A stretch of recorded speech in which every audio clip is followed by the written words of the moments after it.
What up, what up, what up? James Rice, Monday Morning Live. It's a good day to not only feel and dress like a superhero, but to do some actions that make people go, wow, they might be a superhero. Anyway, let's fire this live up. Let's chat for a bit. We got huddle call at 9 a.m. For those of you that are in my ketone community. I'm going to chat for a little bit, share a couple of nuggets that were shared with me and pass them on. Shared with me, pass them on. Shared with me, pass them on. What up? Good morning, Tammy. Fresh off the boat from Las Vegas. Great group of friends, great group of new friends, a couple nuggets. The question is, will you apply them and how will you apply them? Robert Goen just reminded me, will you please throw the huddle call in Rice Builders, please. What up, what up, what up? So again, we're letting this live fire up for just a couple seconds. It's going to be shorter. Here's a piece I'm going to do. This will be first tip for you. What up, Jen? This is the first tip for you, is I'm going to do more lives, but shorter. This morning live, which I feel is super important because it kicks off and sets your day, sets your mindset. And I'm not going to kid you, there's a part of me that doesn't even like to use those terms because at times we think it's almost like some mystical class that we need to take. And you know, the funny thing is, you got up and went to work, you got up and had breakfast, you got the things that you do. My point at, if you haven't listened to Beautiful Crazy by Luke Combs, by the way, I strongly recommend that you listen to that once a day, guys. Maybe the girls too, ladies too. Love that song. They're turned out a bit. And not that your mindset doesn't need to be set, but my point is, it's already been set. It's already there. We're just not untapping it. You don't need James Rice. You don't need whoever you listen to set it. You need it set, and then your prayers, your reading, your James Rice kind of feed it. If that makes sense? You know, it's like I know I'm going to have breakfast. You know, it's not what I choose for breakfast that's as important as already knowing that breakfast is what I'm going to have. So my point is, a lot of people come to this morning piece going, oh my gosh, I didn't do my reading. Oh my gosh, I didn't hear my James Rice. Oh my gosh, I didn't. And they're like, oh my gosh, I didn't set my day. Your day's already set just because of your perspective and how you view the day. Do you have to go to work? Do you get to go to work? Is it going to be filled with, oh my gosh, crazy, so many crazy things today? Or are they going to simply be challenges that you as a superhero attack? Does that make sense? I hope that helps. Let me read this real quick.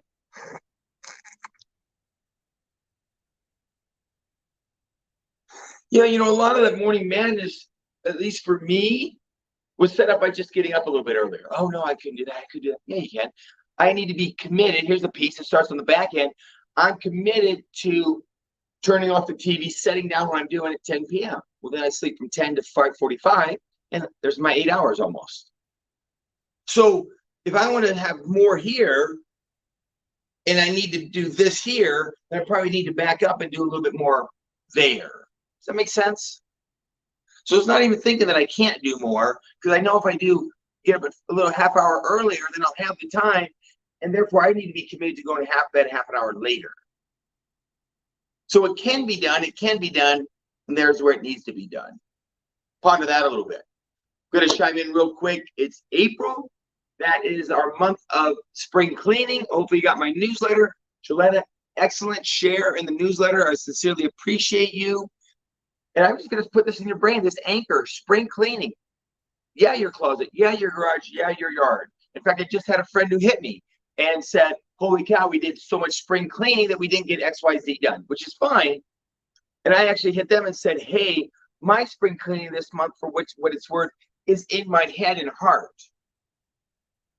Because that's what's going to allow me and enable me to do more. something you're not going to watch, something you're not going to read, something you're not going to eat, someone you're not going to hang out with. And you may not cancel any of them completely, but can you move some of them out of your closet, out of your garage, so that now you have more room, more bandwidth to do the things you say you want to do? Does that make sense? Hopefully it does. I'm not going to take a lot of your time today. Like I said, I'm trying to keep it shorter. So I read a couple of super solid nuggets in my morning reading that, again, doesn't necessarily it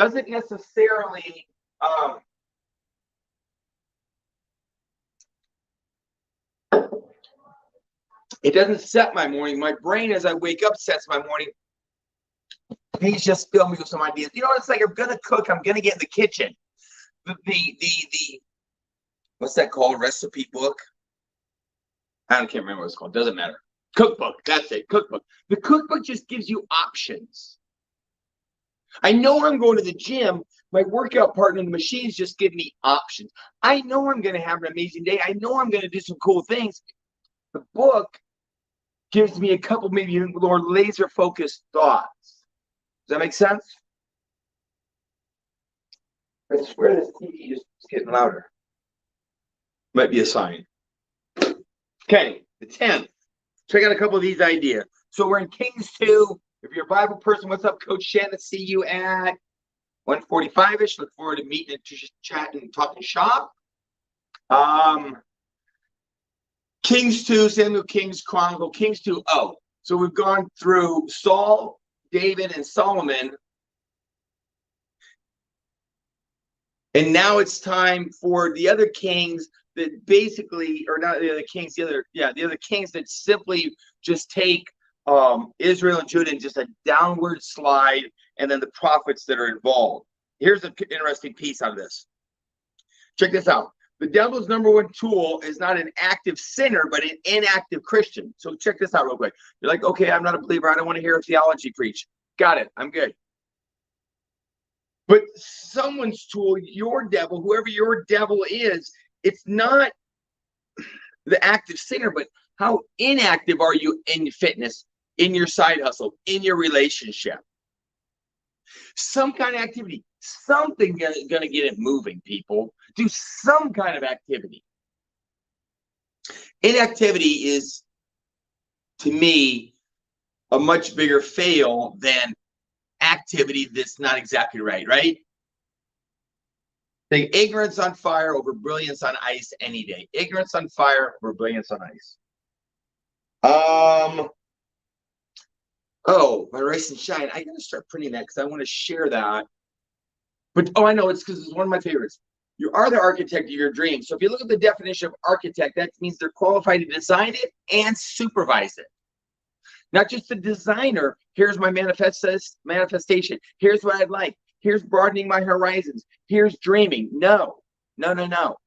Who's supervising it? One of my favorite sayings is, Rome wasn't built in a day, but also I wasn't the supervisor on that project. My point is, I don't know how long rank 6 should take. I don't know how long dropping 50 pounds would take. I don't know how long saving $50,000 would take. I don't know how long getting out of debt would take. I do know that with the right supervisor, your time frames can be compressed. I do know that if you believe truly in your heart that you are that architect, that you can design it and you can supervise it, now we can get something done. The question is, will you focus on activity? Cool. Myopia, they're talking about, is simply defined improper focus. Do you focus on the problem, or do you focus on the result? Do you focus on the problem, or are you focusing on the result? Do you see a day with too much sun? Probably not. Or do you see a day that's everything's going to green and grow? And is it going to be green amazing, or is it going to be a fire problem? Was there too much rain, or were reservoirs getting filled and the drought ending? What are you focusing on? Are you focusing on the tools and how to apply them and the solution that's going to happen, or again, the problem?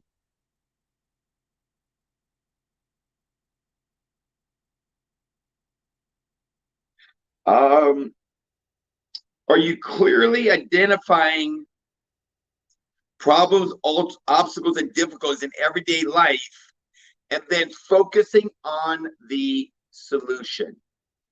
I love that. I love that. I love that. I love that. You know, and we all know stuff comes up, big deal. Really big deal. Are you willing to go, oh, here's how I need to work on my finances today. Here's how I need to work on my family today. Here's how I need to work on my friendships today. Here's how I need to work on my faith today. Here's how I need to work on my fitness. And pushing them forward, pushing them forward. I love that.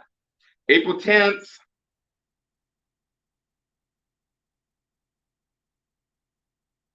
So they're talking about temptation. So they're actually talking about people that are offering, but they're real, where your heart is at is not really in your offering. So my point is, or the point of the story was, well, actually talk about this. The disconnect is between our public profession of faith or our hopes and our dreams. Okay, the disconnect is between that profession of our faith, or also your hopes and dreams, and our conduct in private life. So they're talking about someone who's committing adultery specifically here. So the profession of the faith, but did the actions match? So that's what I'm going to leave you with. Okay, you're professing where you want to be in your faith, your fitness, your family, your friendships, your finance. You're professing it. You're talking about it, right? You're sharing it. But is our conduct in alignment? People, you can't talk about what a badass you are. You can't wear a superhero shirt. You can't wear a jersey. That doesn't make you a football player. That doesn't make me a superhero. That doesn't make you an entrepreneur because you risk some stuff. Is your conduct in alignment with your profession? So what I'm hoping to do, that by offering on this line some ideas and some tips, tricks, and hacks, what have you, that I'm giving you, and I'm becoming that superhero that the t-shirt says I want to be, by actually providing some help, by actually providing some safety, some security, some opportunities. That's what being a superhero is all about. It's not about just throwing the cape on and walking around and have people go, oh, that's cool. Oh, you look like. Oh, your team won. No, your team didn't win. You be the winner. You want to win? Don't follow a team. Don't wear a t-shirt. Be it. All right, I'm going to let you do your thing. Appreciate each and every one of you. Hope your Monday is off to a good start. Going to jump on the huddle. Hit you later today if you like it all what I'm talking about. Any of it made sense. Thanks, Jen. Thank you, thank you, thank you. Share it. You want to build something huge and amazing? Share the opportunity, the possibility that we might be able to help you. See who comes to the table, and let's equip them. Okay? All right. Appreciate each and every one of you. I'm looking forward to the huddle call. Looking forward to the fitness center. Looking forward to chatting with each of you again. Shannon, I'll see you today. I'm out.